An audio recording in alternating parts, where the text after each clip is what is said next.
살아계신 하나님, 참 감사합니다. 세상 사람들이 자기의 육신의 안락을 추구하는 이 시간, 그리스도를 저주할 자라 아니하고 나의 구주 나의 하나님으로 고백케 하심으로 신분적 구원을 얻은 하나님의 사람들이 그 구원이 너무나 고마워서, 그 구원의 은혜가 너무나 감사해서 지금 죽어도 천국에서 눈뜰고 그 죽음의 권세를 이길 수 있는 그 놀라운 구원의 역사가 너무나 감사하여서 수준적 구원으로 더 나아가기 원하여 그리스도 예수를 더 닮아가기 위하여 주님의 제자 되기를 원하여 온전한 자 되기를 원하여 하나님 앞에 나아오게 하시니 감사, 찬양, 영광을 돌려드립니다. 살아계신 하나님, 이 저녁에 은혜 내려 주시옵소서. 은혜 내려 주시옵소서. 은혜 내려 주시옵소서. 성령의 기름 부으심을 더하여 주시옵소서. 주의 종을 통해 선포되어지는 말씀 한마디 한마디가 땅에 떨어지지 아니하고 우리 심령밭에 떨어짐으로 30배, 60배, 100배의 그 말씀의 씨가 열매 맺는 아름다운 하나님의 사람들로, 그리스도 예수 닮은 하나님의 사람들로, 제자들로 온전한 자로 자라가는 축복이 있게 하여 주시옵소서. 주의 성령께서 우리 박은자 목사님을 두루마리 입히셔서 그의 입술을 주장하여 주셔서 우리에게 꼭 필요한, 당신이 우리에게 꼭 전하고 싶은 그 말씀이 우리 마음밭에 뿌려지는 역사가 있게 하여 주시옵소서.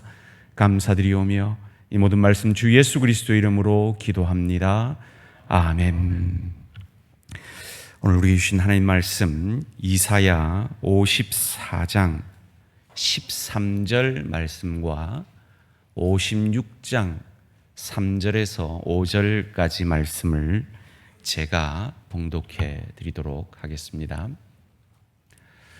내 모든 자녀는 여호와의 교훈을 받을 것이니 내 자녀에게는 큰 평안이 있을 것이며, 여호와께 연합한 이방인은 말하기를 여호와께서 나를 그의 백성 중에서 반드시 갈라내시리라 하지 말며, 고자도 말하기를 나는 마른 나무가지라 하지 말라. 여호와께서 이와 같이 말씀하시기를 나의 안식일을 지키며 내가 기뻐하는 일을 선택하며 나의 언약을 굳게 잡는 고자들에게는, 함께 읽습니다. 시작. 내가 내 집에서 내 성 안에서 아들이나 딸보다 나은 기념물과 이름을 그들에게 주며 영원한 이름을 주어 끊어지지 아니하게 할 것이며. 아멘. 이 시간 부흥의 두 번째 날, 당신이 하나님의 제자가 되어야 합니다 하는 말씀으로 우리 박 목사님 통해서 말씀 받으실 때 큰 은혜 받으시기 바랍니다. 그 은혜를 사모하며 박수로 우리 강사 목사님 맞겠습니다.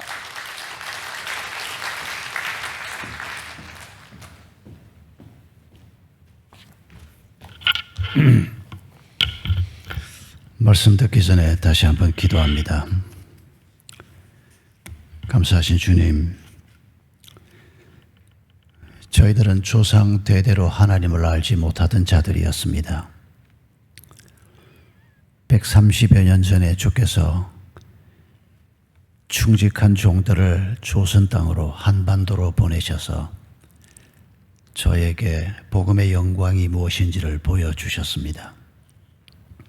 그러나 하나님께서는 수천 년 전부터 이스라엘 백성들을 하나님의 백성으로 선택할 때부터 하나님께서는 이 백성들을 통해서 모든 이방 민족들이 함께 하나님의 제자가 되고 하나님이 공급하시는 축복을 누리게 될 것을 약속하셨습니다. 하나님의 그 약속의 말씀 때문에 이 땅에 하나님의 교회가 세워지고 오늘 저희들이 이 자리에 있게 된 것을 감사드립니다. 또 앞으로도 하나님께서 수천 년 전부터 예언하셨던 모든 이방 민족에게 하나님이 축복하시겠다고 말씀하신 그 말씀대로 우리의 후손들을 축복하시고 우리를 통해서 또 열방을 축복하시려는 하나님의 계획이 있음을 감사합니다. 우리가 이 밤에 그 하나님의 뜻을 다시 한번 헤아려 보려고 합니다. 주의 성령께서 저희들과 함께 해 주시옵소서. 예수님의 이름으로 기도하옵나이다. 아멘.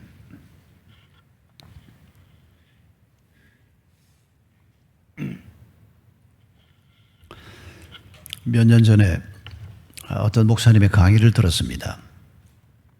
그 목사님이 강의를 시작하면서 이런 질문으로 시작을 했습니다.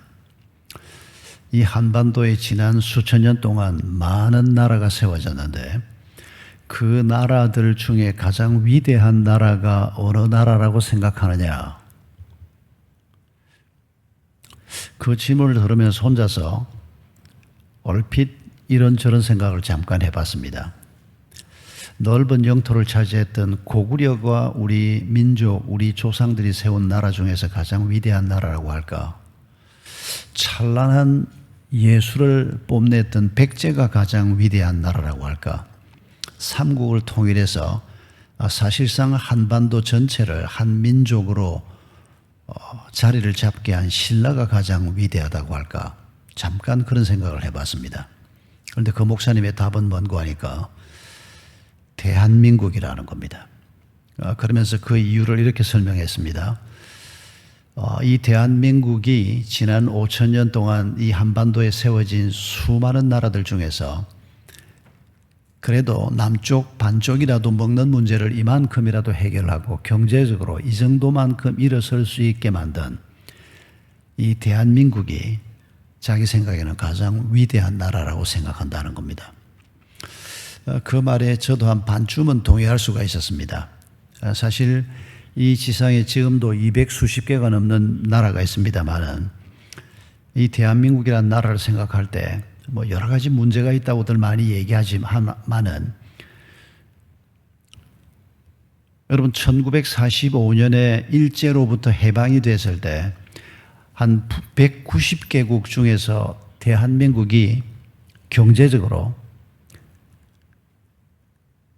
180 몇 등이었던 것 여러분 아마 지금은 기억할 필요도 없지만은 아마 다 기억을 잘 못하실 겁니다. 1988년이죠. 올림픽 했을 때 우리 GNP가 얼마였는지 여러분 기억나십니까? 5,000불이었습니다. 그때만 해도 사는 게 지금보다 훨씬 어려운 때였습니다.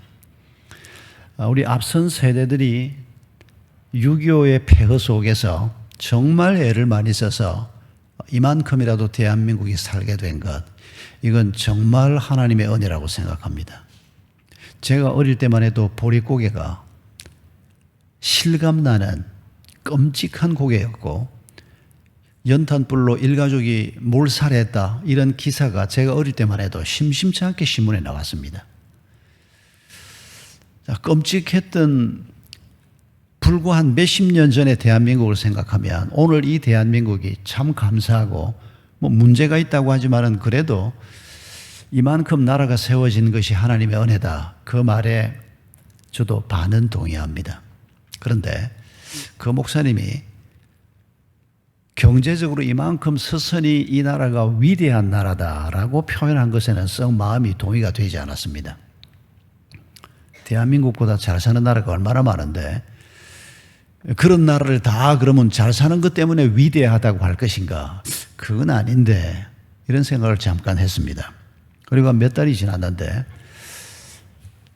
제가 한 몇 달 지난 후에 이사야 53장, 54장, 55장, 56장을 읽게 됐습니다. 제가 이 본문들을 읽으면서 그 목사님의 질문을 다시 떠올리게 됐습니다. 그리고 제가 다른 이유로 대한민국이 가장 위대한 나라다라고 하는 생각을 저도 하게 됐습니다.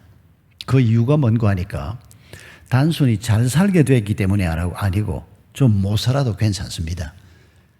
잘 사는 건 참 하나님의 축복인 것은 틀림없지만은 제가 이사야서를 읽는 중에 이사야서의 예언의 말씀이 대한민국이라고 하는 나라가 세워지는데 결정적인 근거가 된 것이라는 것을 깨달았습니다. 조금 과장해서 표현하면 모든 나라가 하나님이 세우지 않은 나라가 없다고 우리가 말할 수 있습니다. 참새 2마리가 동전 한 잎에 팔리는 것도 하나님이 허락하지 않으면 일어나지 않는다고 성경이 말합니다. 그런 점에서 성경을 보면 이스라엘만 하나님이 통치하는 것이 아니고 바벨론도 하나님이 징벌을 하시고 두로도 시돈도 주변 나라들을 하나님이 전부 응징하시고 그들을 가르치시고 하는 걸 보면 모든 나라들이 다 하나님 손안에 있는 것 틀림없습니다. 이 한반도에 세워진 수많은 나라들도 하나님의 섭리 속에서 세워진 나라라고 일반적으로는 생각합니다. 그러나 1948년에 건국된 대한민국이라고 하는 나라를 가만히 생각해 보면서 이건 정말 하나님께서 세워주신 나라가 틀림없다. 이런 묵상을 하면서 대한민국이 가장 위대하다라고 생각하게 된 겁니다.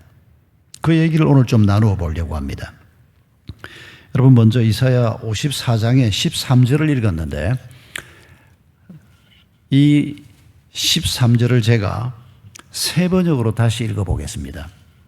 나 주가 너의 모든 아이를 제자로 삼아 가르치겠고 너의 아이들은 번영과 평화를 누릴 것이다. 이스라엘 백성들에게 주신 예언의 말씀입니다. 어느 정도 번영과 평화를 주시겠다고 말씀하시나 54장 중간 부분들을 보면 하나님께서 너희들의 성벽을 홍보석으로 꾸며주고 성류석으로 너희의 성문을 만들고 이런 얘기를 하면서 그 당시 사람들로서는 최고라고 상상할 수밖에 없는 그런 아름다운 성, 엄청난 보물들을 가지고 성을 만들고 마을을 만들고 이런 얘기를 하시면서 내가 너희 자녀들을 축복하겠다. 그런데 여러분, 이사야가 이 예언을 할 때 이스라엘은 어떤 상황이었습니까? 여러분, 북왕국이 언제 망합니까? 이사야가 살아있을 때 북왕국이 망했는지 아닌지 약간 논란은 있습니다만은 이사야가 활동하던 시기에 북왕국이 망한 것으로 대충 짐작이 됩니다. 그리고 150년이 지나지 않아서 남왕국 유다도 멸망을 합니다. 왜요? 이유는 딱 하나입니다. 그들이 하나님을 버렸기 때문입니다. 하나님을 버렸기 때문에 나라가 망할 수밖에 없었습니다. 그런데 지금 이사야를 통해서 하나님이 예언의 말씀을 주면서 내가 너희 자녀들을 내 제자로 삼고 내가 너희 민족을 축복하겠다. 이 예언의 말씀이 있고 난 직후에 나라가 다 망했는데요. 더군다나 우리가 56장 말씀을 읽었습니다만 이 56장에서 하나님께서 이방인 고자 얘기를 합니다. 이방인과 고자는 하나님의 은혜에 들어올 수 없는 사람들입니다. 그런데 하나님께서는 이 사람들이 하나님을 인정하고 하나님의 말씀을 따라 살면 그들에게 유대인에게 약속한 것과 똑같은 축복을 주시겠다고 말씀하십니다. 여러분, 이 예언의 말씀이 이사야서에만 있는 게 아니고 여러 선지자의 책에 반복해서 나옵니다. 이스라엘은 망할 것이다. 하나님께로 돌아오라. 그런데 돌아오지 않고 망했습니다. 그리고 하나님께서 이방인들을 축복하시겠다. 구약의 여러 책에 나오는 말씀들입니다. 여러분, 이 역사를 우리가 가만히 생각해 보면 여러분, 원래 하나님께서 아브라함을 부르실 때 창세기 12장을 보면 내가 너와 내 후손을 축복하겠다. 내가 너의 후손들을 하늘의 별과 같이 많게 하고 바다의 모래처럼 많게 하겠다. 그렇게 말씀하시면서 그 다음 말씀이 뭡니까? 네가 복의 근원이 되게 하고 너를 통해서 너의 민족을 통해서 열방이 복을 받게 하겠다. 그게 이스라엘을 축복하는 하나님의 가장 중요한 이유입니다. 이스라엘만 축복하기 위해서 이스라엘을 부르신 게 아닙니다. 아브라함의 후손들을 하나님이 불러서 그들에게 말씀을 주시고 그들에게 하나님의 축복을 먼저 주신 것은 그들이 받은 축복이 그들을 통해서 이방인들에게로 흘러가게 하기 위해서라는 것입니다. 그런데 이스라엘 백성들의 가장 큰 실패가 무엇입니까? 그들이 하나님을 무시하고 하나님께서 자기들에게 주신 축복이 열방으로 흘러가는 것에 대해서는 엄두도 내지 못했습니다. 오히려 이방인들을 깔보고 이방인들을 개 같은 자식이라 그러고 지옥 뗄감이라 그러고 이방인들에게 자기들이 받은 축복이 흘러가는 것은 언감생심, 물론 간혹은 이방인들 중에서도 이방인의 뜰이라고 하는 것이 성전에 있지 않습니까? 이방인들 중에서도 하나님을 믿으려고 하는 사람들이 이방인의 뜰까지 성전에 들어오도록 제도적인 장치를 했던 것은 사실입니다. 그러나 이스라엘 역사 속에서 이방인들을 향해서 어떻게 해서든지 저 사람들이 하나님의 말씀을 듣고 하나님의 축복 안으로 들어오게 해야 한다. 이스라엘 역사 속에서 이런 운동이 일어났던 적이 없습니다. 하나님이 간절히 원했던 일인데도 불구하고. 그러나 하나님은 일찍부터 이방인들도 마음에 품고 계셨습니다. 이방인들도 하나님께서 축복하겠다는 겁니다. 여러분, 이 축복이 예수님 오시고 1900년이 지난 후에야 조선 땅에 하나님의 선지자들을 보내셔서 선교사들을 보내셔서 이 땅에도 복음이 전해지게 된 것을 우리가 꼭 잊지 말아야 합니다. 여러분, 독립운동을 크리스찬들만 했던 건 아닙니다. 그러나 독립운동 역사에서 크리스찬들을 빼놓고 나면 정말 대한민국이 독립을 얻을 수 있었을까라고 생각될 정도로 숫자가 얼마 되지 않은 분들이었지만은 기독교인들이 막강한 영향을 미쳤습니다. 유관순이 누굽니까? 여러분, 우리가 유관순은 기억하지만은 샤프 선교사는 잘 기억하지 못할 겁니다. 이 샤프 선교사는 29살 처녀로 조선 땅에 온 사람입니다. 그리고 총각으로 조선 땅에 선교사로 와 있던 샤프 선교사를 만나서 두 분이 한국에서 혼인을 합니다. 그리고 이분들이 공주에서 사역을 합니다. 그런데 남편 샤프 선교사가 발진티부스 전염병 때문에 한국에서 죽어버립니다. 아기도 없었습니다. 그런데 30대 초반에 결혼 생활 몇 년 못하고 남편이 죽었습니다. 30대 초반에 샤프 선교사가 남편이 죽었는데도 불구하고 미국으로 돌아가지 않습니다. 여러분, 이런 사람들을 하나님께서 우리 조상들에게 보내주신 것이 얼마나 놀라운 축복인지, 그리고 그런 분들을 통해서 이사야서에서 예언하신 이방인들에게도, 고자들에게도, 전혀 하나님의 축복과 상관없어 보이는 자들에게도 하나님이 유대인들과 똑같은 축복을 주겠다 약속하신 대로, 제가 예는 샤프 선교사 예를 들고 있습니다만은 수천 명의 선교사들이 조선 땅에 왔지 않습니까? 그런데 이 샤프 선교사가 그런 어려운 상황 속에서 혼자서 공주에서 사역을 합니다. 공주에서 선안까지 거리가 제법 됩니다. 지금은 고속도로가 뚫려 있어서 자동차로 잠깐 가지만은 여러분, 130여 년 전 그 시절에 이분이 공주에서 사역을 하면서 천안 아우네까지 전도를 하러 다녔습니다. 기껏해봐야 나귀 타고 가고 걸어서 가고 그랬을 겁니다.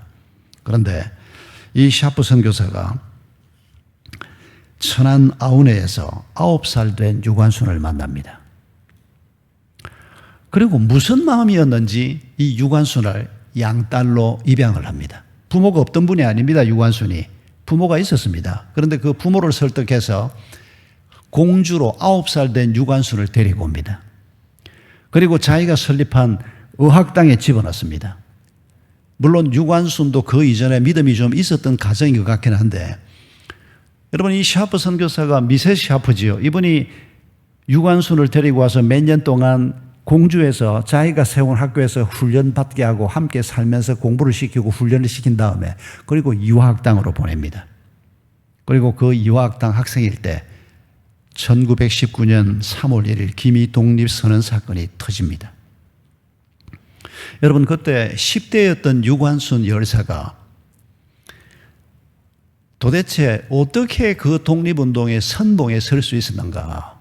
지금 생각해도 이건 기적 같은 일입니다. 그 어린 처자가, 일본이 보통 무서웠던 게 아닙니다. 그 끔찍한 일본을 상대로 해서 비폭력 무저항 운동의 선봉의 유관순이 10대의 여성이 있었습니다. 감옥에 끌려가고 난 다음에도 엄청난 고문을 당하고 엄청난 고통을 당했음에도 불구하고 감옥에서 또 만세운동을 조직을 해서 감옥 속에서 대한독립 만세를 외치게 하는, 여러분 전 세계를 깜짝 놀라게 한, 조선이 살아있다, 조선이 죽은 민족이 아니라는 것을 전 세계에 알렸던 이 기미 독립선언 사건 선봉에 유관순이 있었습니다. 그리고 결국 목숨을 바쳤습니다. 유관순이 믿음이 없었다면, 과연 하나님이 주신 소명이라고 생각하지 않았다면 과연 유관순이 자기의 목숨을 조국의 독립을 위해서 바칠 수 있었을까? 우리가 평생 그 공을 잊을 수 없을 것입니다. 월남 이상제 선생이 어떤 분입니까? 세상 사람들은 월남 이상제라고 하는 분이 어떻게 해서 그런 분으로 살다 갔는지를 잘 모릅니다. 그러나 그리스도인들은 기억해야 합니다. 월남 이상제 선생이 1887년에 그때 선교사가 한 몇 사람 우리 한국에 들어와 있을 때입니다. 이상제 선생이 초대 주미공사로 박정양 선생이 미국으로 갈 때 수행원으로 미국으로 갑니다. 그러니까 외교관이죠. 요즘 같으면 영사급 신분으로 미국을 갑니다. 그리고 얼마 동안 미국에 머물면서 미국 사회가 어떤지를 두 눈으로 직접 보고 돌아옵니다. 그리고 얼마 후에 이분이 영모 사건에 연루가 돼서 감옥에 들어갑니다. 그러니까 이 젊은 관리가, 나라가 지금 망해가고 부패한 관리들이 나라를 말아먹고 있는 걸 지금 보면서 가슴 아파하던 이 젊은 관리가 영모 사건에 휘말려서 감옥에 들어갔는데 그 감옥 담벼락에 쪽지가 하나 있었습니다. 그 쪽지를 꺼내서 보니까 마태복음 5장이었습니다. 누군가 앞서 있던 사람이 그걸 읽다가 그걸 그 자리에 두고 갔던 겁니다. 이분이 감옥에서 그 쪽지를 읽으면서 기독교가 무엇이며 예수가 뭔가에 대한 묵상을 하게 되고 고민을 하게 되고, 그리고 꿈에 하나님께서 급하게 여기셔서 그랬던 것 같습니다. 천사가 찾아오는 꿈을 꿉니다. 이 꿈 얘기는 요즘도 많이 듣습니다. 대한민국에서는 잘 듣기 어려운데 주로 제가 어디에서 꿈 얘기를 많이 듣는고 하니까 난민들 전도하는 분들을 통해서 꿈 얘기를 많이 듣습니다. 한 두어 주 전에도 터키에서 난민사회 가는 분들 한 20명을 주음을 통해서 한 몇 달에 한 번씩 제가 그분들 강의도 하고 소식도 듣고 하는데, 그분들이 SNS를 통해서 난민들에게 선교를 하는데 거의 대화를 할 때마다 한두 사람이 자기가 전도하고 있는 아무개가 꿈에 누구를 만나서 이런 얘기를 거의 대화를 할 때마다 듣습니다. 이분들에게 전도가 그렇게 왕성하게 일어나지 않습니다. 복음 전하는 사람들이 많지 않기 때문에. 그러니까 하나님이 아마 급한 마음으로 그러시는 게 아닌가 싶습니다. 꿈에 누군가가 나타나서 책을 주었는데 그 책이 성경인 줄 몰랐는데 그게 성경이고, 그리고 이 SNS를 통해서 만난 이분에게서 내가 그 성경을 얻고 싶다, 이런 요청을 받는다든지. 그런데 바로 이 월남 이상제 선생이 이런 경우였습니다. 전도하는 사람이 많지 않을 때니까 꿈에 하나님께서 천사를 보내서 뭐라고 얘기하는 거 하니까 이상제 선생에게 내가 너에게 세 번째 기회를 주었다. 처음에 네가 미국 갔을 때 미국 사람들이 어떻게 신앙생활을 하는지를, 기독교가 미국 사회에 어떤 영향을 미치는지를 네가 직접 보게 했고, 그리고 네가 조선 땅에 돌아왔을 때 선교사들을 통해서 너에게 복음이 전해지게 했는데 네가 복음을 받지 않았다. 그리고 이제 감옥에 네가 들어와서 세 번째 너에게 기회를 준다. 꿈속에 전도를 받았습니다. 그리고 이분이 감옥에서 예수 그리스도를 영접합니다.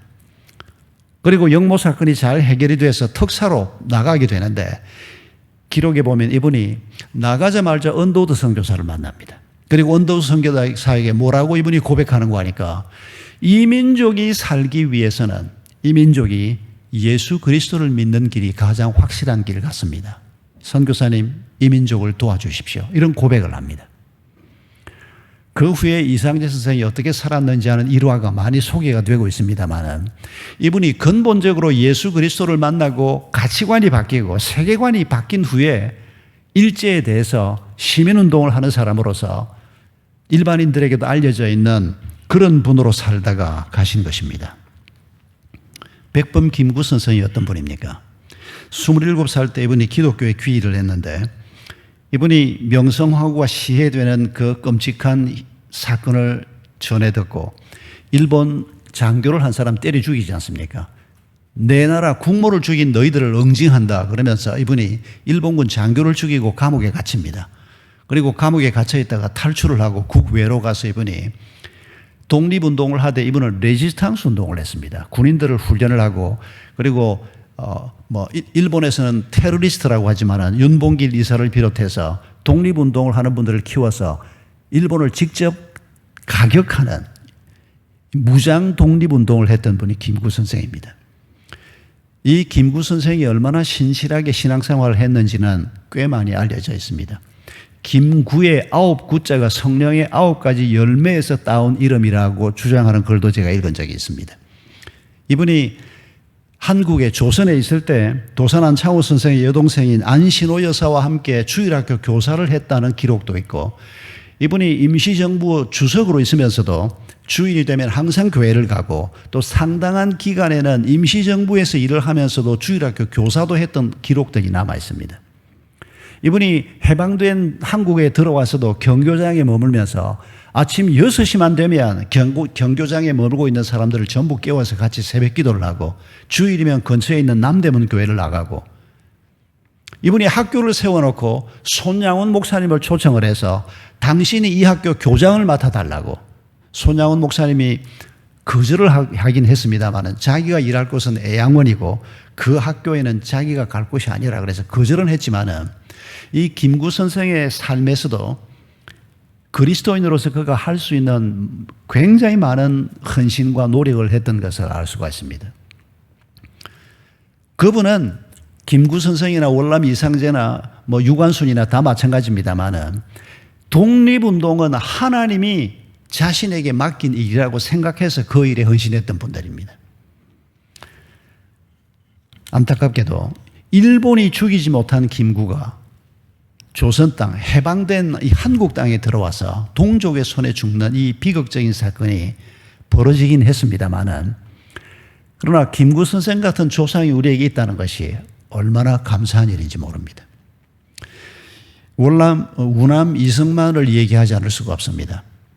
이승만은 앞서 분들은 전부 다 일찍이 돌아가셨는데 이분은 오래 살다가 떠나셨기 때문에 공과가 굉장히 많은 분입니다. 저는 개인적으로 이승만에 대해서 제가 초등학교 3학년 때 4.19가 터졌습니다. 고등학생이 된 형님이 4.19 데모를 하는 광경을 제가 어머니하고 같이 나가서 직접 봤습니다. 그리고 그때 이승만 타도를 외치는 형님과 그 고등학생들을 보면서 제 머릿속에 이승만은 나쁜 사람이라고 하는 인식이 초등학교 3학년 때 제 마음속에 자리를 잡았습니다. 50이 넘을 때까지 저는 이승만이 장로라는 것도 듣고 이승만이 크리스찬이라는 얘기도 들었어도 제 나이 50이 넘을 때까지 이승만은 제게 나쁜 사람이었지 이승만에 관한 책 한 권 제가 읽지 않았습니다. 그런데 나이 50이 넘으면서 이승만에 관한 얘기를 조금씩 듣기 시작하면서 그래도 내가 이승만에 대해서 좀 공부는 해봐야 되겠다. 그래서 조금씩 읽으면서 50 전에는 이승만은 과가 100 공은 하나도 없는 사람으로 제가 생각을 했습니다. 그런데 책을 읽으면서 이승만을 통해서 하나님께서 우리 민족에게 주신 은혜가 굉장히 많았다는 것을 깨닫게 됐습니다. 그리고 중간점에는 제가 이승만의 공과가 반반이라고 생각을 했다가 좀 더 이승만을 공부하면서 이번에 과가 절대 적지 않습니다. 3.15 부정선거의 책임을 이승만이 피할 수 없습니다. 그리고 그분이 민족에 대해서 잘못했던 것들 분명히 있습니다. 그거 우리가 잊지 않은 얘기는 아닙니다. 그러나 동시에 우리가 기억해야 할 것은 이승만을 통해서 하나님께서 우리 민족에게 베풀어 주신 은혜가 얼마나 큰가 하는 걸 잊으면 안 된다는 겁니다. 이건 이승만의 문제가 아니고 하나님과 우리의 관계에서 우리가 기억해야 할 문제이기 때문입니다. 여러분, 이승만이 배제학당에서 공부한 거 아실 겁니다. 언더우드 선교사가 설립한 학교에 와서 이분이 3년 동안 공부를 했습니다. 여러분, 이승만은 양영대군의 직손입니다. 왕족 중에서 변두리에 있는 왕족이 아니고 굉장히 중요한 양녕대군의 직손입니다. 그리고 이분이 배제학당에 들어와서 공부를 하면서 어머니한테 쓴 편지가 지금도 남아있는데 어머니한테 이런 편지를 씁니다. 내가 이 학교에서 공부를 해보니까 이 선교사님들이 1900년 전에 죽은 예수가 나를 위해서 죽었다 그러고 그 예수가 구세주라고 하는데 이런 말도 안 되는 소리를 선교사들이 하고 있다고 이런 편지를 어머니한테 보냈습니다. 이분이 3년 동안 배제학당을 다니면서는 예수님을 영접하지는 못합니다. 믿음의 마음이 열리지 않았습니다. 그런데 이분이 이 서양 선교사들, 특히 미국 선교사들을 통해서 민주주의에 대해서 이분이 눈을 떴습니다. 이게 굉장히 중요한 사건입니다. 그리고 이분이 배제학당을 졸업한 다음에 나이가 20대 초반이었지만은 만민 공동의 연사로 나가고 요즘으로 말하면 시민운동 같은 이런 운동을 하기 시작하면서 조선왕조 말기에 단기간 안에 굉장히 유명한 사람이 됩니다. 스타가 됩니다. 한마디로. 이승만이 나서서 연설을 하면 도산 안창호가 나서서 연설하는 것 못지않게 많은 사람들이 모이는 이런 유명한 스타가 됩니다. 그러다가 이분이 또 영모 사건에 휘말립니다. 워낙 고종 황제, 순종 황제가 이끄는 조선 왕조가 허약하고 부패되어 있고, 그러니까 이승만도 이상재 선생하고는 또 조금 다릅니다만은 이승만도 지금 이 썩어 빠진 왕정을 가지고는 안 된다. 이분이 민주주의에 대한 확신이 있었습니다. 대통령을 세워야 한다. 국민이 투표를 해야 한다. 그렇게 해서 이 민족이 살아야 한다. 이런 생각을 가지고 이분이 박영효를 대통령으로 세우기로 하고 몇몇 동지들을 모아서 혁명을 모의를 했는데 군대도 없고 실제로 혁명을 모의할 만한 힘이 없는 분들이었습니다. 그러나 발각이 돼서 감옥에 끌려갑니다. 이분이 감옥에서 사형수의 신분으로 수감 생활을 하는데 얼마나 기가 착했습니까? 20대 젊은 분이 자기는 나름대로 민족을 위해서 뭘 좀 한다고 생각을 하고 뭘 해보다가 감옥에 끌려왔는데 이제 이렇게 죽는가 생각하니까 기가 막혔지 않겠습니까? 그런데 감옥에 있는 이승만에게 누군가가 성경을 넣어줬습니다. 이승만이 감옥에서 읽을 게 없으니까 어떤 분이 넣어준 그 성경을 수도 없이 읽었습니다.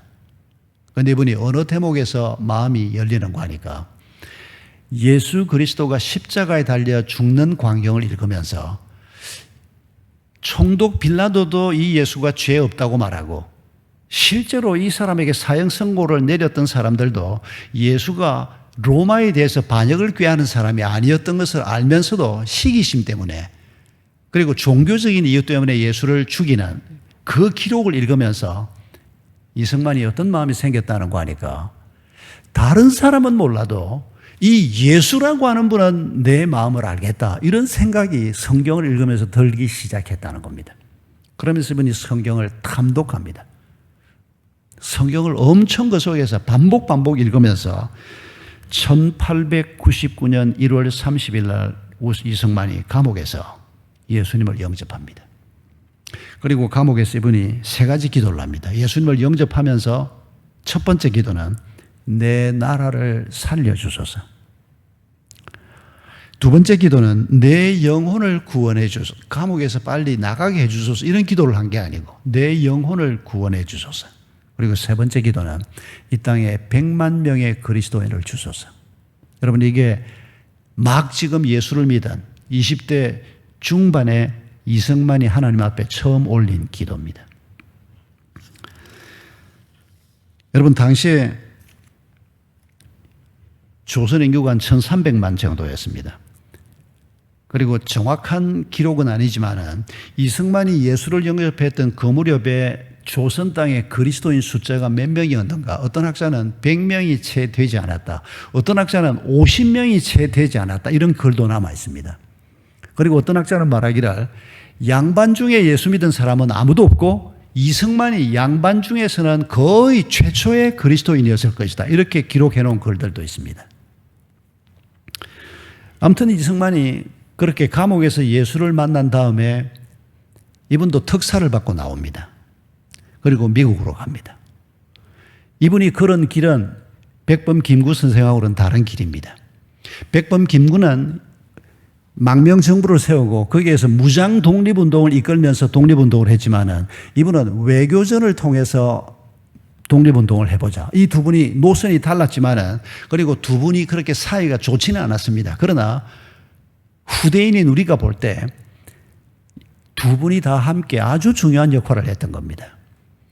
그리고 나중에 해방이 된 전국에서도 이승만과 김구가 정적이 돼서 김구를 죽인 안두희가 이승만 진영에서 보낸 사람이다, 이런 주장은 지금도 제기되고 있습니다만은 그건 우리가 천국 가서는 알 수 있을 겁니다.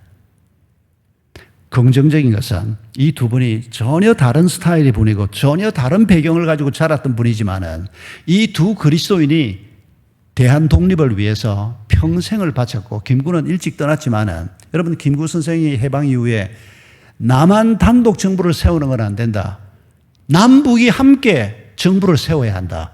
그래서 젊은 김일성을 만나기 위해서 평양을 몇 번씩 왔다 갔다 하면서, 여러분, 그 꿈 같은 일, 사실 그 이루어지지 않을 일이었고 김구 자신도 그 일이 이루어지지 않을 것을 아마 알았을 겁니다.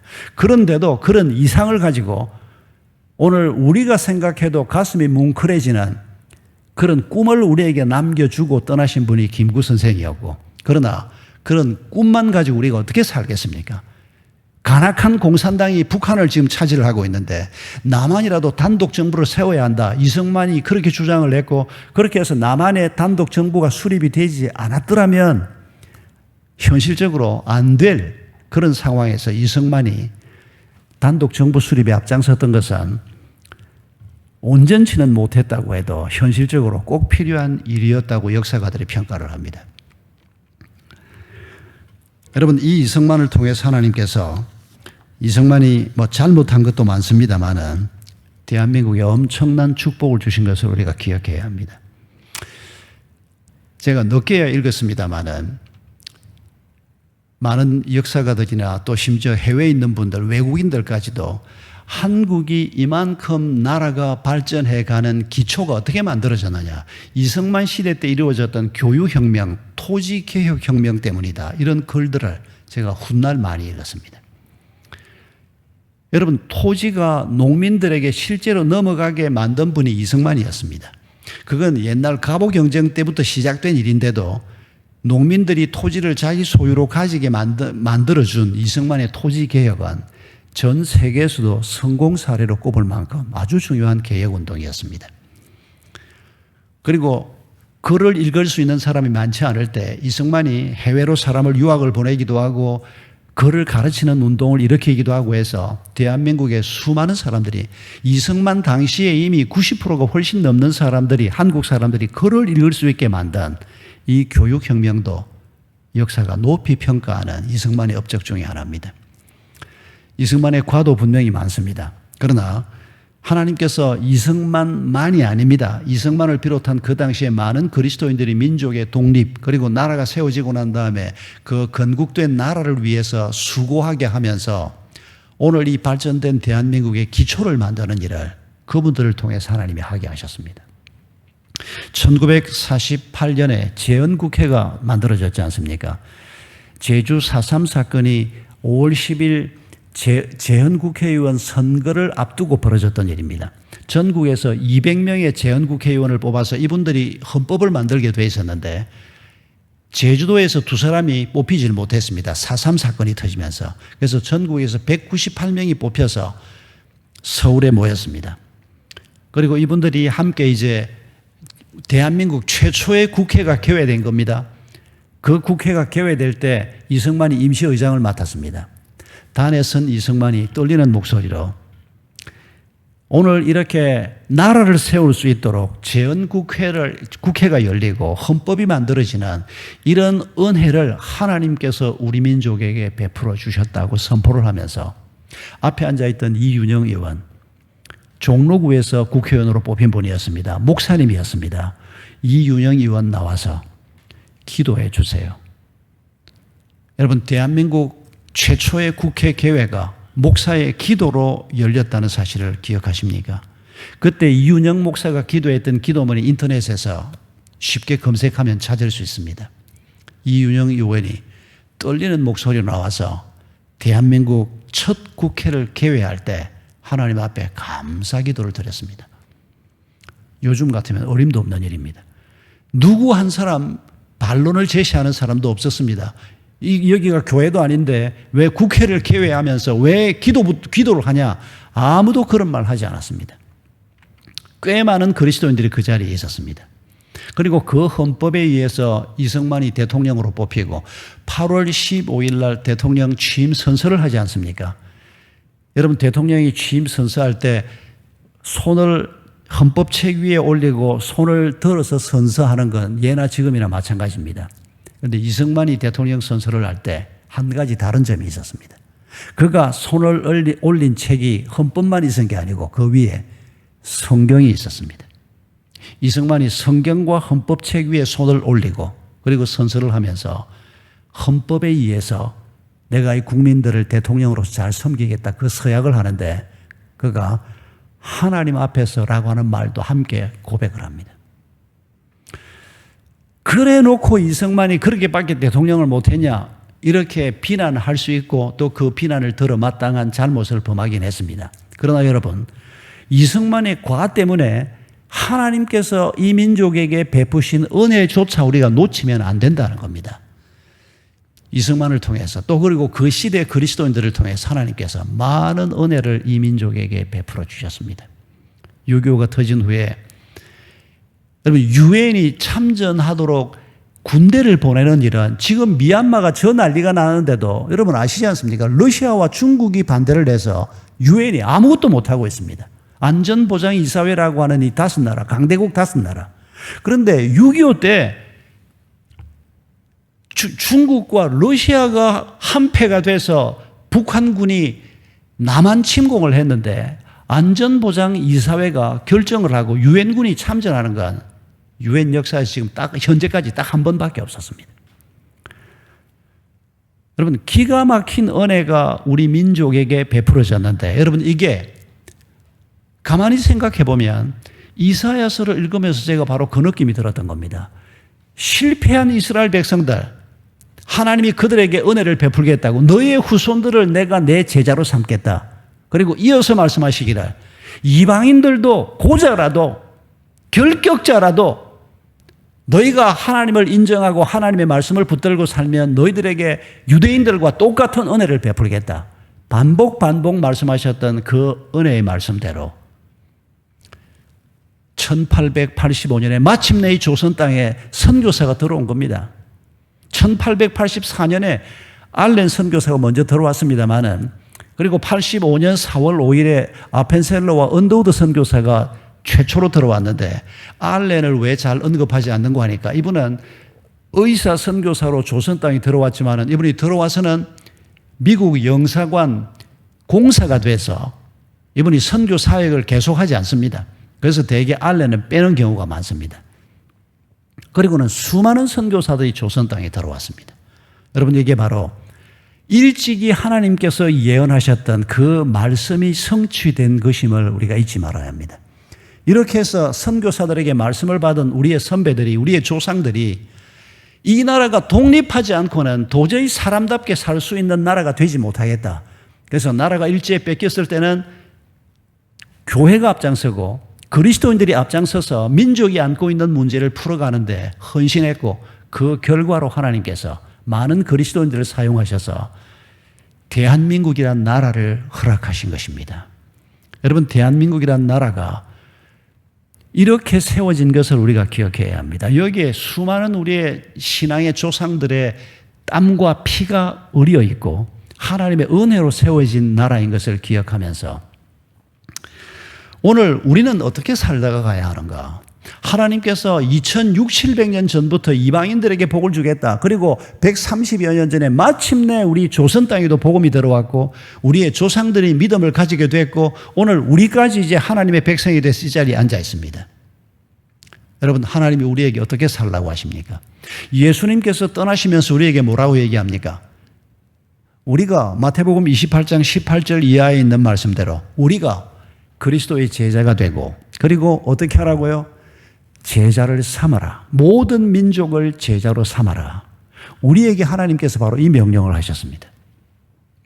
우리가 그러면 다 선교사가 돼서 해외로 나가야 되느냐? 아닙니다. 다 나갈 수는 없습니다. 손은 누가 키울 겁니까? 여기 남아서 일할 사람은 여기 남아야 하고 또 우리를 대신해서 선교사가 가는 겁니다. 우리 공동체가 파송한 선교사가 선교사만 가는 게 아니고 우리가 함께 가야 하는 자리를 우리를 대신해서 거기에 가 있다는 것을 잊지 말아야 합니다. 여러분, 하나님께서 제자를 삼으라.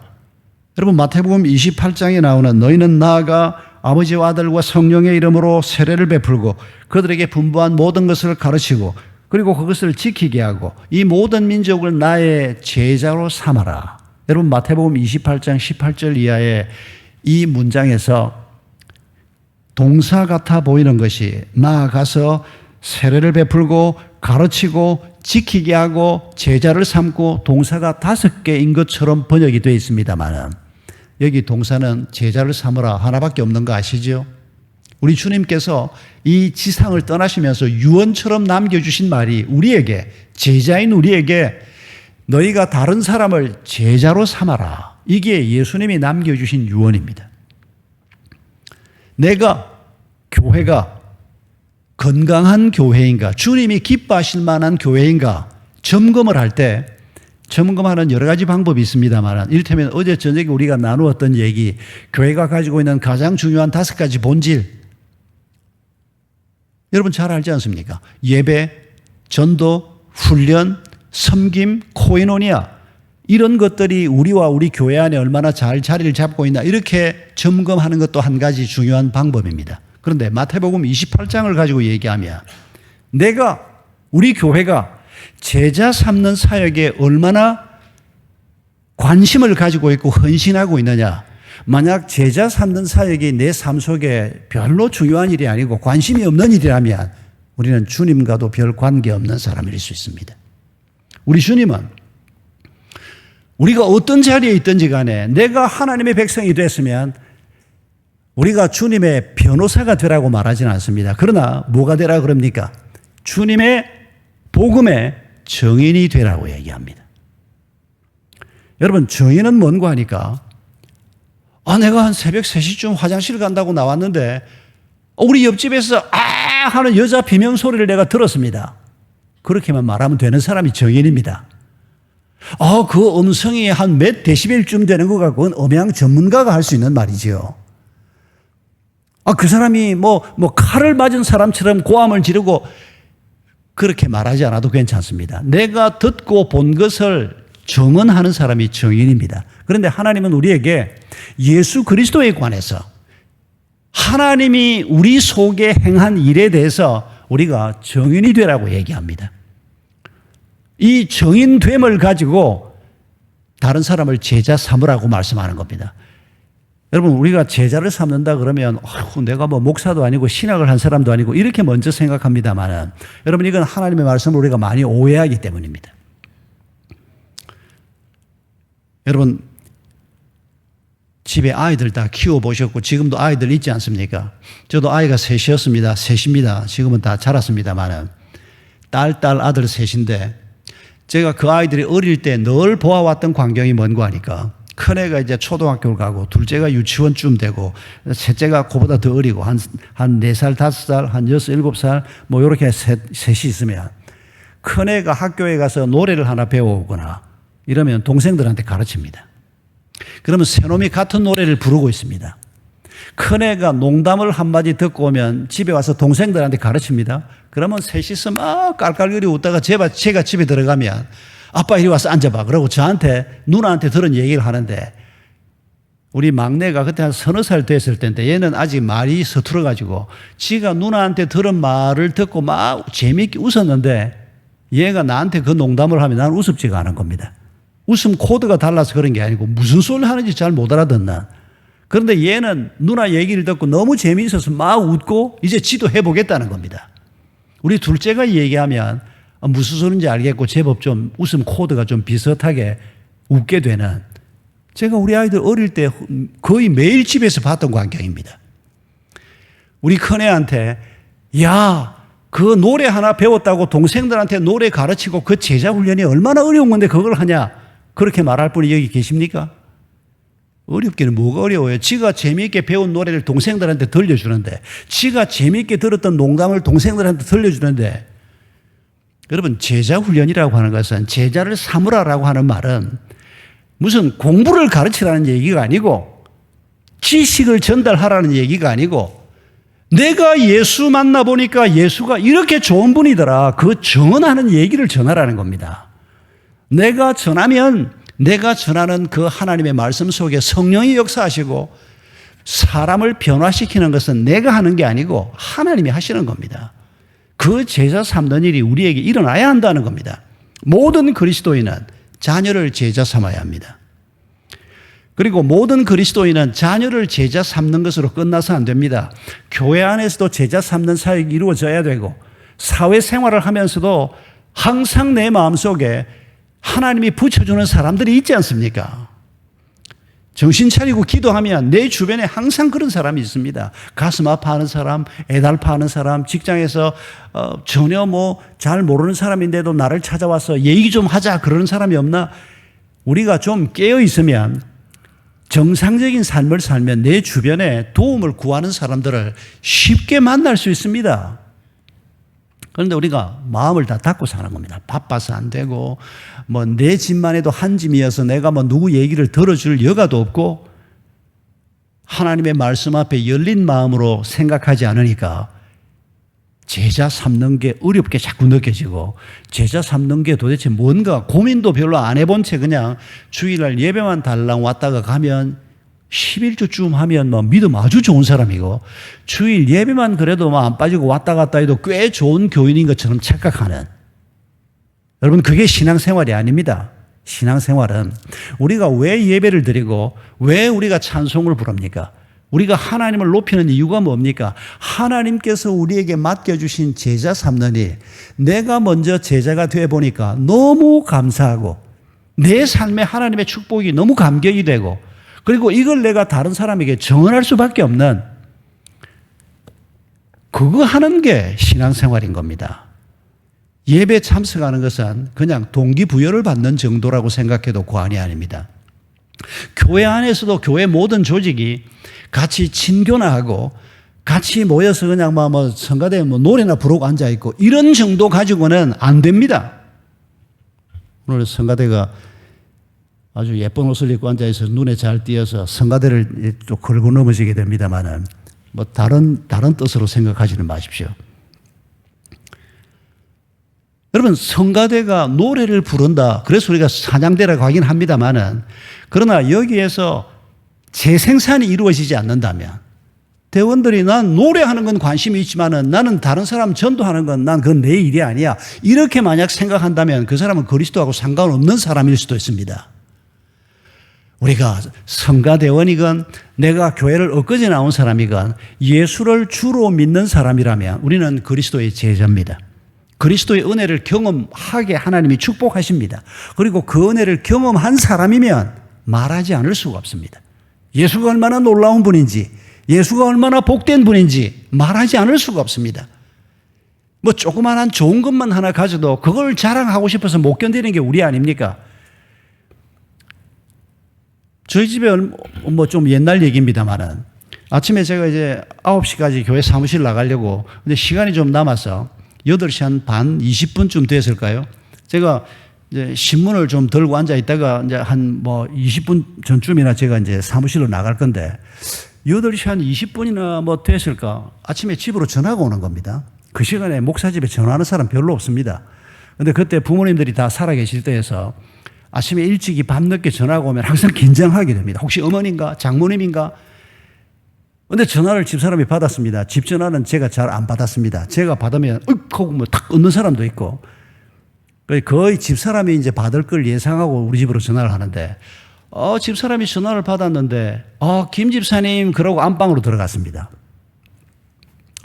아유, 김 집사가 어느 김 집사인지 아침 8시 20분에 목사 집에 무슨 일로 전화를 했나. 그 시간에 전화하니까 내가 긴장하지 않습니까? 이 집사람이 한참 통화를 하고 들고 나오면서 아직 목사님이 지금 안 나가고 계셔서 나중에 다시 통화하죠. 한 20분을 통화를 하고 들어오면서 짧게 지금은 요쯤 얘기하고 나중에 통화하자. 그러고 내 옆에 와서 앉았습니다. 아니, 김 집사 누구? 바로 우리 건너편 아파트에서는 아무 집사. 이 시간에 왜 전화를 했대? 별거 아니야. 뭔데? 별거 아닌데 뭔데 8시 20분에 우리 집에 전화를 했대? 궁금하지 않습니까? 저도. 우리 집 사람이 뭐라 그랬는지 아십니까? 우리가 그때 우성아파트에 살았지 싶습니다. 우리 우성아파트 상가에 미장원이 하나 있었습니다. 그런데 이분은 우리 아파트 대각선 방향의 아파트에 살고 있었습니다. 그런데 그 아파트 상가에 새로운 미장원이 하나 생겼다는 겁니다. 그런데 그 자기 상가에 생긴 미장원에 갔더니 카트를 아주 잘하더라는 겁니다. 그리고 우리 우성아파트 상가 카트보다 값이 1,000원이 싸다는 겁니다. 이 기쁜 소식을 주변에 전해야 되는데 사모님한테 몇 번 전화를 해도 사모님하고 통화가 잘 안 돼가지고 오늘은 나가기 전에 전화해야지. 그래 8시 20분에 우리 집에 전화를 한 겁니다. 별 여자를 다 봤네 이럴 겁니까? 그런 소식이면 우리가 주변에 얘기하지 않습니까? 친한 사람들끼리 우리 여기 상가에 카트가 더 낫고 값이 2,000원이나 싸고 3,000원이나 싸고 이런 얘기 우리가 다 하면서 살지 않습니까? 그 정도 소식만 들어도 우리가 할 말이 생기는데 예수 그리스도를 만났는데 할 말이 없다고요? 여러분 이게 당치나 한 말입니까? 예수가 그런 정도밖에 안 됩니까? 여러분 예수를 제대로만 우리가 만난다면 그 예수가 얼마나 엄청난 분인가를 우리가 경험한다면 우리의 입을 닫고 있을 수가 없게 하는 분이 예수 그리스도십니다. 여러분 우리가 예수 자랑을 사람들 앞에 내 친구들 앞에서 해보지를 못했다. 당신은 못 만난 거거나 아니면 예수를 만났는데도 불구하고 입을 꽉 닫고 있거나 둘 중에 하나 아닙니까? 둘 다 아주 큰 잘못을 하고 있는 겁니다. 여러분 예수 그리스도께서 우리가 어젯밤에도 나누었지만은 십자가에서 피 흘리고 죽으신 그 모습을 생각을 할 때 여러분 어떤 사람은 하나님도 그렇게 비참하게 예수가 십자가에 달려 죽도록 만들어야 우리의 죄를 사하는 하나님은 전능하신 분인데 꼭 뭐 그렇게까지 할 게 뭐 있나? 사실은 저도 10대 때 그런 질문을 마음속에 가진 적이 있었습니다. 하나님이 너무 참혹하게 십자가를 만들어 놓고 이런 생각을 한 적이 있었습니다. 그러나 여러분 우리가 잊지 말아야 하는 것은 예수님이 그렇게 참혹하게 십자가에 달려있는 그 모습을 볼 때 우리가 뭘 떠올려야 하는 겁니까? 여러분 예수님이 그렇게 비참하게 십자가에 달려있는 그 모습은 죄의 모습이라는 것을 기억하십시오. 하나님을 떠나 있는 인간의 처참함이라는 것을 기억하십시오. 하나님을 떠나 있어도 그렇게 비참하지 않던데 잘 먹고 잘 살고 뭐 시편에 보니까 눈이 튀어나올 정도로 잘 먹고 잘 살고 그냥 잠깐 보기에는 하나님 없다고 살고 악하게 살아도 잘 먹고 잘 사는 이런 사람이 눈에 띄지만은 여러분 조금 더 길게 보십시오. 하나님 없다고 교만 방자하게 사는 사람들이 죄를 회개하지 않고 결국 어떤 길을 걸어가는지 보십시오. 성경이 예언한 그대로 아닙니까? 그러나 우리가 하나님의 말씀을 붙들고 살면 우리의 가정을 세울 때도 하나님의 말씀을 따라 자녀를 키울 때도 하나님의 말씀을 따라 돈을 벌 때도 쓸 때도 내가 시험을 당했을 때도 어떤 상황이든지 우리가 하나님의 말씀을 붙들고 살면 이방인에게도 고자에게도 은혜를 도저히 받을 수 없는 여로인 자식들에게도 하나님께서 은혜를 베풀겠다고 약속한 대로 오늘 우리에게 이 은혜를 하나님이 주시겠다고 말씀하는 겁니다. 나는 아직도 예수를 믿긴 했지만은 예수님이 주시는 그런 큰 은혜를 별로 누리지 못했다. 앞으로 누리시기 바랍니다. 하나님 앞에 구하시기 바랍니다. 하나님은 너무도 놀라우신 분입니다. 이 예수 그리스도에 대해서 우리가 믿음을 가지고 주님이 인도하는 길을 한 걸음 한 걸음 걸어가면 여러분 하나님이 우리에게 베푸시는 은혜는 설교 시간에 듣는 얘기가 아니고 책에서 보는 얘기가 아니고 내 삶 속에서 생생하게 살아있는 오늘도 살아계시는 아브라함의 하나님, 이삭의 하나님, 야곱의 하나님이란 말이 무슨 말입니까? 살아계신 하나님이라는 뜻입니다. 아브라함, 이삭, 야곱 세대에 걸쳐서 한 하나님이 세대에 걸쳐서 하나님이 되셨다는 말은 4대에 걸쳐서 10대에 걸쳐서 1000대에 걸쳐서도 한 하나님이 역사를 주관하시고 오늘도 나의 하나님이 되신다는 말입니다. 여러분 이 하나님이 오늘 우리가 안고 있는 문제가 무엇이든지 간에 우리의 그 문제를 짊어져 주실 것입니다. 우리가 만약 그 하나님을 버리고 내가 스스로 원하는 길을 걸어가면 그 결국이 십자가에 달려있는 예수님의 모습, 죄의 결과로 예수님이 죄를 뒤집어 쓴 모습으로 예수님이 십자가에 달려있는 그 참혹한 모습, 그게 하나님을 떠난 인간의 모습이라는 것을 기억해야 합니다. 우리가 그 길을 걸어가지 않고 하늘의 별과 같이 빛나고 하나님의 거룩하심처럼 우리도 거룩하고 영광스럽게 되는 이런 성도의 길을 하나님께서 우리에게 요청을 하시고 약속을 하시고 오늘 우리를 여기에까지 부르신 것입니다. 우리 마음속에 이런 질문이 날마다 있습니까? 하나님, 내가 그리스도인으로서 어떻게 살아야 합니까? 내가 이 남자 이 여자하고 가정을 세우고 내가 이 가정을 어떻게 꾸려가야 합니까? 내가 그리스도인으로서 사업을 혹은 직장 생활을 혹은 그리스도인으로서 하나님, 내가 앞으로 결혼을 꿈꾸면서 어떤 가정을 내가 꿈을 꾸어야 합니까? 하나님이 주신 이 아이는 하나님이 어떻게 키워야 합니까? 여러분, 이런 질문이 우리 마음속에 있습니까? 이런 질문이 우리 마음속에 없다면 당신은 하나님의 자녀가 아닐 가능성이 굉장히 많습니다. 하나님의 자녀라면 하나님이 그렇게 좋은 분이라는데 그 하나님이 내게 주신 이 귀중한 자식을 어떻게 키우라고 하는지 우리가 하나님의 말씀 앞에 어떻게 마음을 열지 않을 수가 있습니까? 하나님이 이 교회를 어떻게 인도해 가실 것인가? 하나님 앞에 우리가 어떻게 묻지 않을 수가 있습니까? 그리고 하나님의 인도함을 받아서 한 걸음 한 걸음 길을 걸어갈 때 하나님이 얼마나 놀랍게 우리의 길을 인도해 주시는, 우리가 그걸 경험할 수 있지 않습니까? 그 경험을 반드시 하셔야 합니다. 그래야 우리가 정인이 될 수가 있는 겁니다. 정인이 되지 못하면 할 말이 없습니다. 우리 목사님이 그러던데 하나님이 그건 정인이라고 말하지 않습니다. 내가 경험한 하나님 말입니다. 내가 경험한 예수 그리스도 말입니다. 여러분, 우리가 죽는 날까지 하나님 앞에 정인으로 살아갈 수 있도록 하나님과 인격적으로 1대1로 교제하시고 내 문제를 직접 하나님 앞에 가지고 나아가 보시고 그 하나님이 응답하시는 놀라운 은혜를 나 개인적으로 우리 가정에서, 우리 구역에서, 우리 교회 공동체 안에서 많이 누리는 축복이 있기를 바랍니다. 몇 년 전에 저희 교회 부부가 교회를 왔습니다. 부인은 천주교를 조금 다녔다는데 남편이 사업을 하다가 쫄딱 망해서 완전히 아무것도 없는 그런 사람이 됐습니다. 그런데 어떻게 해서 이분이 전도를 받고 교회를 왔고 남편도 한두 번 따라와서 제가 남편 얼굴도 보게 됐습니다. 정말 죽게 된 사람이었습니다. 그런데 이분이 이제 구역으로, 저희는 그 당시에 목장이었습니다만은 배정이 됐습니다. 그러니까 교회에서 그분이 설교를 들어도 이제 처음 교회를 온 사람이니까 설교를 잘 이해를 못 합니다. 많은 경우에. 그런데 매주 금요일마다 한 5명, 7명 이렇게 이제 모여서 목자가 인도를 하면서 그러면 이제 목장에서 뭘 하는 거 하니까 돌아가면서 지난 주일 제가 한 설교를 반드시 나누어서 읽습니다. 한 분이 한 5분 요약을 합니다. 지난 주일 박 목사님 설교는 본문 제목 서로는 이렇게 했고 이렇게 5분 동안 요약을 해서 발표를 하게 합니다. 그리고 그걸 반드시 돌아가게 합니다. 다들 설교를 얼마나 열심히 듣는지 모릅니다. 우리 부부가 이제 계속 목장을 돌면서 탐방을 하는데 우리 부부가 가서 앉아 있는 날도 이제 그걸 합니다. 근데 내가 지난주에 설교를 했는데 한 사람이 내 설교를 요약해서 발표를 하는데 이 사람이 이렇게 듣고 얘기를 하는구나. 제가 깜짝 놀랄 때가 많습니다.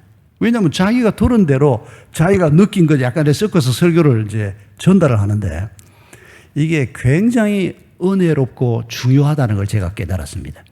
그래서 저희 교회에서는 한때 우리가 샘물교회 때는 목장이 한 230개가 됐는데 그 교회를 제가 또 13년 임기 마치고 다시 이제 분립 개척한 교회에서도 목장이 한 100여 개 정도 있었는데 모든 목장에서 항상 성경 공부는 교회에 와서 교역자들하고 하고 목장에서는 그냥 말씀 나누기만 하게 합니다. 그리고 이제 그 설교를 한 5분 정도 나누고 그리고 이제 큐티 한 거 간단하게 쉐딩하고 그 다음에 대부분의 시간은 한 시간 이상을 어떻게 살아야 할 것인가 설교를 듣기도 하고 큐티도 했고 내가 지난 주간에 하나님 앞에 이런 건 참 감사하고 이런 건 기도 제목으로 남아있고 이런 말씀 적용 얘기를 한 1시간 이상 하게 합니다. 그런 목장에 이제 이 쫄딱 망한 이 부부가 남편은 간간히 나오고 부인은 꼬박꼬박 그 목장에 나갔습니다. 왜냐하면 목장에 가면 목사님이 한 설교 얘기를 다시 들을 수가 있는데 이제 목사의 눈높이에서 듣는 게 아니고 뚝 떨어뜨려서 자기보다 조금 먼저 예수 믿은 사람이 어떤 때는 설교를 얘기를 해주기도 하고 그리고 자기 얘기를 하면 한 7, 8명만 모여 앉아 있으니까 자기 얘기를 잘 들어줄 뿐 아니라 함께 자기 문제를 위해서 기도를 해주고 그리고는 격려해주고 주중에 함께 카톡방을 만들어서 말씀도 나누고 기도 제목도 나누고 이분이 믿음이 조금씩 생기기 시작했습니다. 그런데 그 교우를 맡고 있는 여전도사님한테서 저한테 전화가 왔습니다. 뭐라고 전화가 왔는가 하니까 한 성도가 지금 쫄딱 망하고 먹고 살 길이 없는 이 가정을 위해서 헌금을 하겠다는 겁니다. 그런데 조건이 뭔가 하니까 비밀로 해달라는 겁니다. 그분도 몰라야 되고 목장 식구들도 몰라야 되고 전도사님만 알고 전도사님은 이제 자기가 돈을 보내는 창구 역할을 전도사님이 해줘야 되니까 그래서 저한테도 비밀로 해야 된다는 겁니다. 내가 말하라 그러면 우리 전도사님이 말하겠지만은 전도사님이 그렇게 비밀로 하겠다고 약속을 했다고 그래서 제가 그 사람 이름을 묻지 않았습니다. 3천만 원을 우리 전도사님한테 보냈습니다. 그렇게 부자가 아니랍니다. 우리 전도사님 말이. 그런데 이분이 그 목장 사람인 것 같아요. 그러니까 먹고 살 길이 없는 이 사람이 반찬을 잘 만드는 재주가 있는 겁니다. 그러니까 이분이 반찬 가게를 조그만하게 열면 가족이 먹고 사는 건 할 수 있겠는데 그것 말고는 지금 다른 길이 안 보이는데 분당에서 반찬 가게를 여는 게 만만치 않습니다. 그런데 이분이 여러분 3천만 원이 그게 작은 돈입니까? 그저 직장 생활하는 평범한 한 그리스도인이 3천만 원을 하나님 앞에 헌금을 하면서 조건은 당신이 이 돈을 하나님이 주시는 돈으로 받고 반찬 가게를 하나 내서 살고 나중에 당신이 돈이 좀 모이면 또 다른 사람을 위해서 그 돈을 그렇게 써라. 그게 유일한 조건이었습니다. 참 제가 누군지도 모르지만은 여러분 그런 헌신을 하는 건 하나님을 믿지 않는 사람이 그렇게 할 수는 없는 겁니다. 그분이 반찬 가게를 분당 순회동에 약간 좀 후미진 동네 그 아파트 앞에 조그만하게 냈습니다. 우리 부부가 한번 갔습니다. 갔더니 이분이 자기한테 돈 3천만 원을 준 사람은 누군지도 모르고 그 좀 감사 인사를 하고 싶은데 그 사람은 자기 앞에 나타나지도 않고 우리가 가니까 얼마나 고마워하는지 내가 돈 준 것도 아닌데 목사님 덕분에 이렇게 자기가 가게를 냈다고. 그러고는 뭐 반찬을 막 싸주는데 집에 와서 먹어보니까 진짜 솜씨가 좋은 사람이에요. 한 번씩 가면 너무 반찬을 많이 싸줘서 자주 가지도 못합니다. 여러분 그게 바로 공동체입니다. 그게 바로 하나님의 말씀을 따라 살고자 하는 사람들이 뭐를 받기 때문에 내 호주머니에 300만 원도 아니고 30만 원도 아니고 3천만 원을 털어서 친하지도 않는 사람인데 안지 얼마 안 된 사람인데 그런 돈을 내놓을 수가 있느냐는 겁니다. 정인들이라야 가능한 일입니다. 하나님을 본 사람이 아니면 하나님을 깊이 만난 사람이 아니면 그런 헌신은 불가능한 겁니다. 여러분 이런 사람이 교회 곳곳에 있어야 하는 겁니다. 하나님 때문에 그런 돈을 내놓을 수도 있고 하나님 때문에 거짓말 안 하려고 직장에서 손해를 보는 한이 있어도 하나님 때문에 외롭게 길을 걸어가면서도 믿음을 따라 길을 걸어가는 사람이 있고 바로 이렇게 곳곳에서 이런 정인들이 있을 때 하나님께서 그들을 축복하시고 그들을 통해서 하나님이 또 역사하시는 겁니다. 여러분 오래전에 미국 보스턴 한 보호소에 앤이라고 하는 여자아이가 들어왔습니다. 앤의 엄마는 죽었습니다. 이 앤의 아빠는 알코올 중독자였습니다. 이 앤은 여동생 하나하고 함께 고아원 같은 데로 가야 되는데 얘가 고아원으로 간 게 아니고 이 보호소에서 이 아이는 이미 건강이 아주 나빠져 있었습니다. 시력도 잘 보이지 않는 이런 상태였습니다. 아버지가 알코올 중독자로서 아이들을 때리고 가정을 돌보지 않고 어머니는 결국 병으로 먼저 죽어버리고 어린 여동생하고 둘이가 이 보호소에 들어왔는데 얼마 후에 이 여동생도 거기에서 죽어버립니다. 여러분, 어린 여자아이가 인생에서 경험할 수 있는 최악을 경험을 한 겁니다. 엄마 죽고 아빠는 알코올 중독자고 인간 노릇을 못하고 여동생마저 죽어버리고 자기는 몸이 허약해서 지금 시력이 벌써 안 보이기 시작하고 더 무서운 건 이 아이가 이런 상황에서 마음의 문을 딱 닫아버린 겁니다. 실어증 걸린 사람처럼 어떤 사람하고도 대화를 하지 않는 겁니다. 모든 걸 포기한 사람이 된 겁니다. 이 보소에서 이 아이를 어떻게 할 수가 없었습니다. 그래서 이 아이를 정신병동에 갖다 놓습니다. 이 아이는 정신병동에 그냥 앉아서 아무하고도 대화하지 않고 멍하니 앉아있고 뭐 먹을 거 주면 먹는 둥 마는 둥 하고 그냥 죽음을 기다리고 있는 아이였습니다. 그런데 그 보소에 로라라고 하는 간호사가 한 사람이 있었습니다. 연세가 조금 드신 분이었는데 이분이 이 애인을 보니까 너무 마음이 아픈 겁니다. 그리스도인으로서 자기 직장에서 만나긴 했지만은 이 아이를 보니까 너무 마음이 아프고 너무 그냥 뭐 하나님 앞에 막 그냥 기도가 나오는, 그래서 원장님한테 가서 뭐라고 요청을 하는 거 아니까 자기는 의사가 아니고 간호사지만은 이 애인에 대해서는 어떤 의사도 뭐를 못하고 그냥 내던져진 아이니까 이 애인을 자기가 시간 날 때마다 가서 이 아이한테 책을 읽어주든지 대화를 하든지 이 애인을 좀 가서 만날 수 있도록 허락을 해달라. 원장이 그렇게 하라.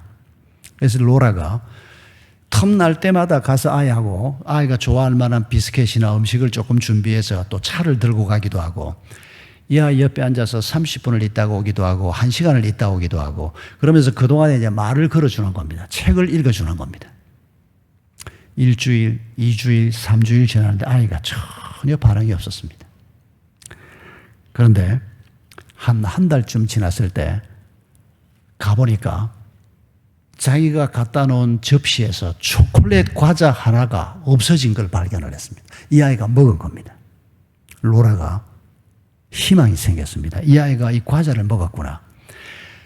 계속해서 드나들면서 먹을 걸 권하고 책을 읽어주고 쓰다듬어주고 머리를 빗겨주기도 하고 자기가 할 수 있는 애정 표현을 계속했습니다. 이 아이가 조금씩 반응을 보이기 시작했습니다. 말을 하기 시작했습니다. 너무 끔찍한 세상에서 이 아이가 말을 포기를 했던 아이였습니다. 그런데 어머니도 아니고 아빠도 아니고 하지만은 이 간호사가 와서 너무 따뜻하게 대해주고 그게 지나가는 게 아니고 한 달, 2달 계속 그러니까 이 아이가 반응을 보이기 시작한 거예요. 처음에는 갖다 놓은 과자를 하나씩 먹더니 눈빛으로 반응을 보이고 말을 하기 시작하고 결국 2년 만에 이 아이가 회복이 됩니다.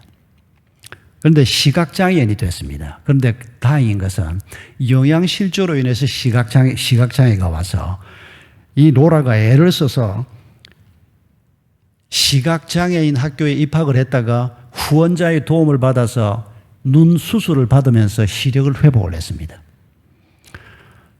그러니까 천혜의 고아였고 모든 사람이 포기한 사람이었는데 이 로라라고 하는 한 간호사 덕분에 이 아이가 하나씩 회복이 되기 시작하고 시력이 썩 좋지는 않았지만은 정상적인 삶이 가능하고 그리고 이 파킨슨 시각장애학교를 최우등으로 졸업을 하고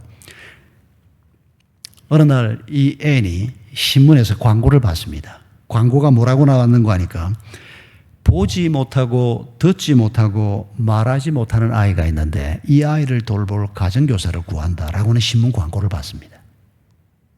그 광고를 읽는 순간에 애니 로라 생각이 났습니다. 자기가 말도 하지 않고 보지도 못하고 듣지도 않으려고 하는 그런 상황에 있을 때 로라가 자기를 포기하지 않고 자기를 돌봐주었던 로라는 이때 그때 이미 돌아가셨습니다. 자기가 이 아이를 돌보러 가야 되겠다. 주변 친구들이 다 말렸답니다. 이렇게 힘든 아이를 어떻게 돌볼 거냐? 아니다. 내가 가야 한다.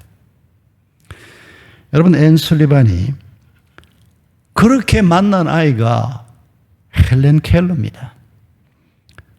이 어린 아이를 데리고 앤 설리반이 물을 가르치기 위해서 말도 못하고 듣지도 못하고 보지도 못하는 아이한테 물을 어떻게 가르칠 겁니까? 그런데 정말 초인적인 노력을 하면서 물을 손에 만져주기도 하고 흘러가는 물을 이렇게 느껴보게 하기도 하고 워터라고 말해도 들리질 않지 않습니까?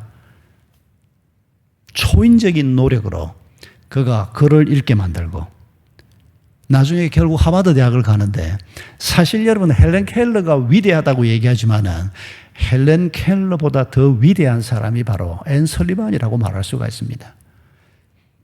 대학을 같이 다닙니다. 같이 가서 강의 듣고 그걸 전부 시각장애인들이 읽을 수 있도록 찍어주면 그걸 이제 헬렌 켈러가 손으로 이렇게 더듬어서 읽는 그 시각장애인들이 점자 읽는 이런 책을 만들어주고 여러분 이 로라, 앤 설리반, 헬렌 켈러 인류 역사에서 이 세 여성을 우리는 잊을 수가 없습니다.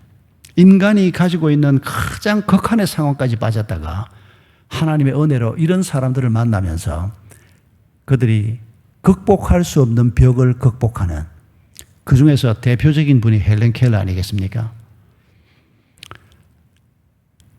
여러분 우리가 뭘 할 수 있을지 모르겠습니다. 그러나 분명한 것은 하나님께서 다른 사람을 제자로 삼으라고 말씀을 하신 것처럼 그 제자 삼는 게 무슨 뭐 대단한 일이 아니고 내 곁에 고통받고 있는 사람, 내 곁에 도움이 필요한 한 사람에게 손을 내미는 겁니다.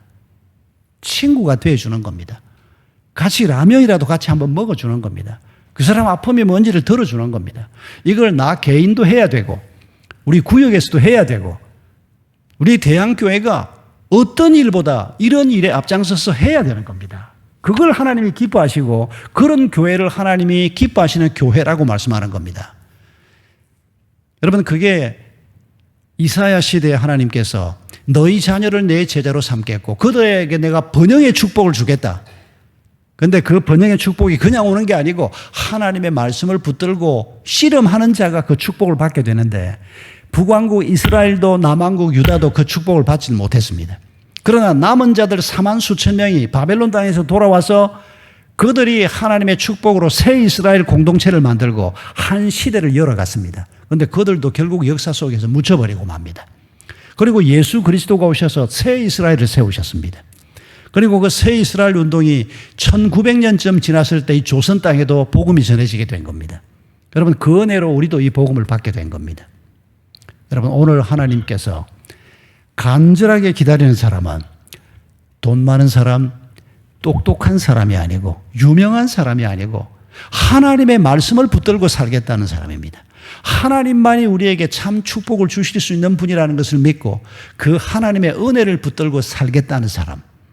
그리고 내 삶 속에 제자를 삼으라고 하는 그 명령 그대로 내가 자녀가 있으면 내 자녀가 하나님의 사람으로 살아가도록 내가 최선을 다해서 돕고 정인 노릇하면 되는 겁니다. 엄마가 살아보니까 뭐니 해도 돈이 최고야. 믿음을 가지고 있는 부모들도 자식을 이렇게 가르치고 있는 거 아십니까? 뭘 보면 알 수 있습니까? 자식들이 어떤 가치를 가지고 사는지 보면 알 수가 있습니다.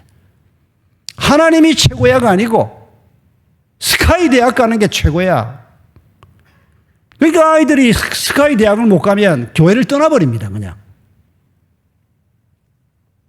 여러분 우리 부모의 잘못입니다. 우리 부모가 우리 아이들, 그 소중한 아이들에게 공부 좀 못하면 어떻습니까? 아이들이 없으니까 하는 말이지만은 뭐 우리는 뭐 다 공부 잘했습니까?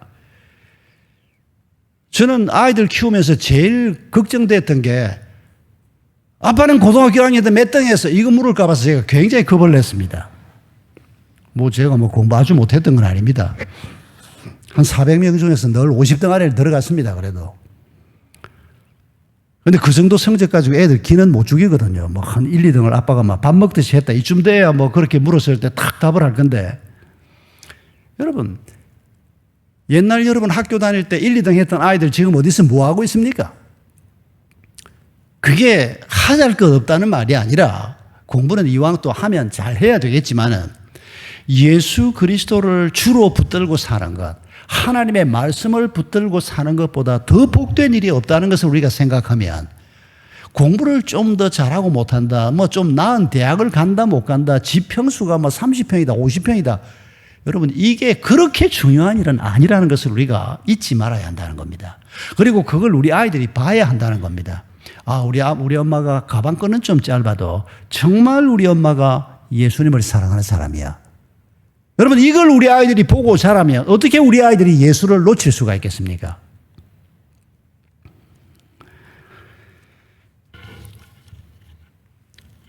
몇 년 전에 제가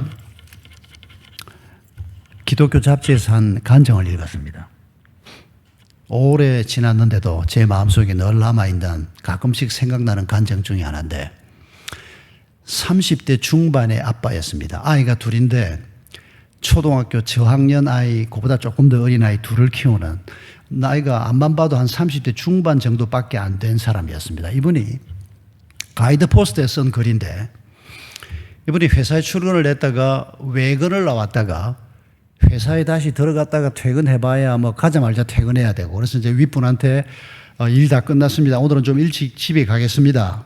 그러고 이제 집으로 평소보다 좀 빨리 왔습니다. 그런데 아파트 앞에 이 놀이터에서 자기 아들이 친구들하고 놀고 있는 걸 봤습니다.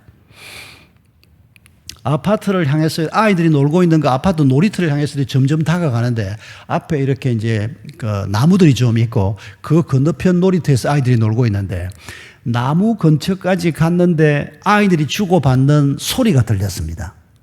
그런데 요놈들이 뭐라고 얘기하는 거니까 초등학교 한 1, 2학년밖에 안 된 애들인데 남자의 한 서너 놈이 서가지고 하나에게 이렇게 얘기하더라는 겁니다. 우리 아빠는 시장님하고 친해 이러더라는 겁니다. 아빠가 그 소리를 듣고 나무 뒤에서 그 소리를 듣고 아들한테 가려고 하다가 멈춰 섰다는 겁니다. 걱정이 되더라는 겁니다. 자기 아들은 아빠가 누구하고 친해라고 말할 만한 그런 친한 사람이 없으니까 그러니까 또 옆에 있던 애가 하는 말이 우리 아빠는 경찰서장님하고 친해 이러더라는 겁니다. 이제 자기 아들 차례인데 나는 사장님하고도 친하지도 않고 뭐 기껏해봐야 부장님하고 친한데 그건 아이가 알 리도 없고 우리 아이는 뭐라고 대답을 할 건가 막 걱정을 하면서 있는데 여러분 초등학교 1학년짜리 아들이 뭐라고 얘기했는가 하니까 우리 아빠는 하나님하고 친해 그러더라는 겁니다. 이 젊은 아빠가 아들이 그렇게 얘기하는데 그 자리에서 무릎을 꿇고 울었다는 겁니다. 아들이 자기를 그렇게 말해줄 줄 몰랐다는 겁니다. 여러분, 그 어린 아들이 우리 아빠는 하나님하고 친해 어떻게 그 말을 할 수 있었을까요? 돈을 많이 벌어와서? 아닙니다. 아이들을 데리고 가정예배를 드리고 아이들하고 함께 성경을 읽고 밤에 잘 때 하나님 앞에 기도를 같이 하고 그런 아빠를 통해서 이 아이가 자기도 모르게 우리 아빠는 하나님하고 참 친한 사람이야. 그런데 그 말을 할 기회가 없었는데 친구들이 그런 얘기를 하는데 아빠가 듣고 있는 줄도 모르고 우리 아빠는 하나님하고 친해. 이런 아빠 엄마가 되기를 바랍니다. 이런 할아버지 할머니가 되기를 바랍니다. 이런 목사, 이런 교역자, 이런 장로 권사 집사가 되기를 바랍니다. 하나님하고 친해지면 우리가 어떤 두려움도 이겨낼 수 있습니다. 하나님하고 친해지면 이 세상 어떤 문제도 능히 극복할 수 있습니다. 오늘 하나님은 그런 제자를 원하시는 것입니다. 그리고 그런 제자들이 다른 사람에게 예수의 정인 되기를 원하시는 것입니다. 하나님이 이런 교회를 세우기를 원하시는 것입니다. 우리 함께 기도하십시다.